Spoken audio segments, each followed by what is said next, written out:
running. What's going on? I just wanted to make a quick update here just before I get going too far ahead of myself and not make a video of anything. So here we go. I think in the last videos I was busy wiring the fans. I am now test fitting it into the bay. It fits good. I might have to bang the center support down a little bit because I don't know if my hood's going to clear, but that's not really that big of a deal in the big scheme of things. But yeah, happy with the fitment.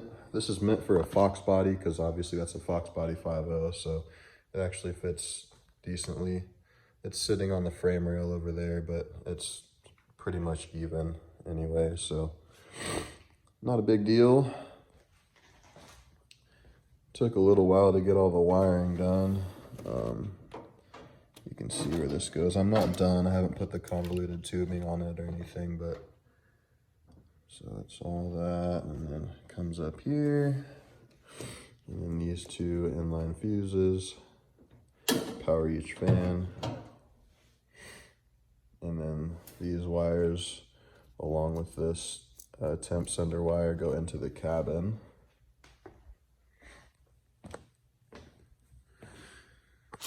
To the Dakota digital controller, and this is Bluetooth, so I will have an app that I can control everything on.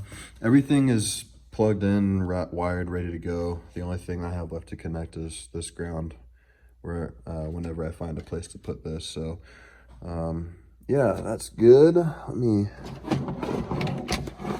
see what I did with that. Okay, so this was the fuse panel that was in my Mustang. This is a 68. I did not want these glass fuses anymore. I wanted to go with a blade style, and I just wanted to upgrade it, make it a little more safe. So I was looking, and I found the Painless Wiring Solutions bladed fuse panel. It was originally made to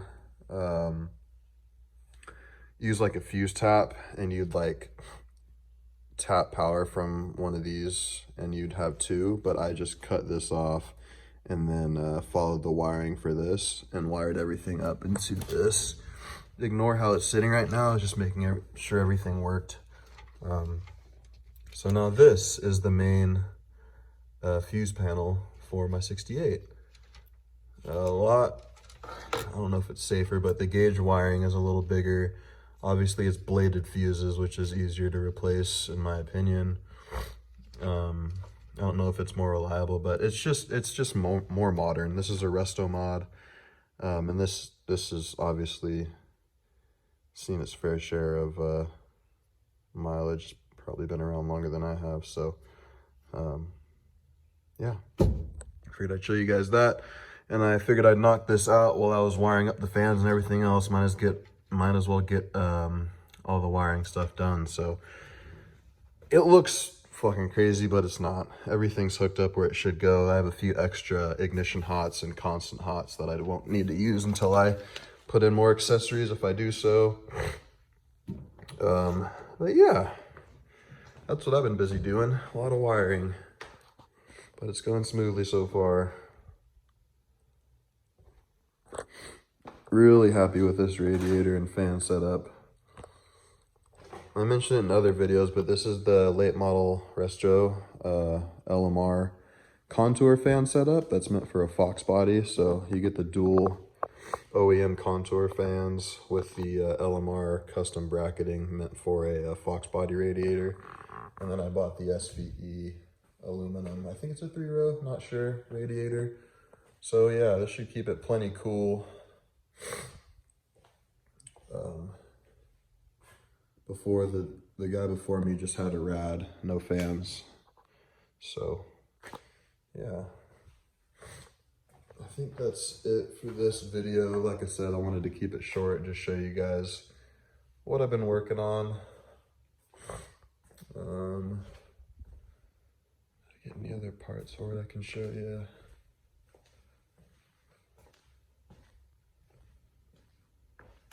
No, not really. That's just the convoluted tubing that I'm going to put over the wires when they're done. Or when I'm done, I should say. Oh, I got my Rad hose is new. Oh yeah, I forgot, I didn't show you guys that either. I can't remember if I showed you guys this or not. This might have been in the last video because I have like 3 other clips I need to merge together and do a video before I put this video out. So this is the 3G alternator upgrade. Puts out like 3 or 4 times the amperage that the factory Fox body alternator put out.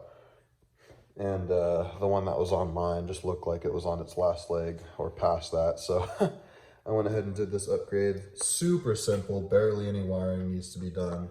It came with this thicker, upgraded, gauged power wire, which was kind of a pain in the ass just because there was so much excess that I didn't need. But and then I got my 180-degree thermostat in, and then sealed the would that be the thermostat housing? I guess it would be. Sealed that all up.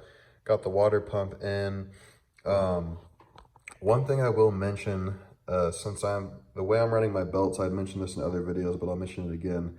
I have to run a standard rotation pump because the way my belt's routed, it would spin the impeller, the propeller, whatever it's called, the wrong direction.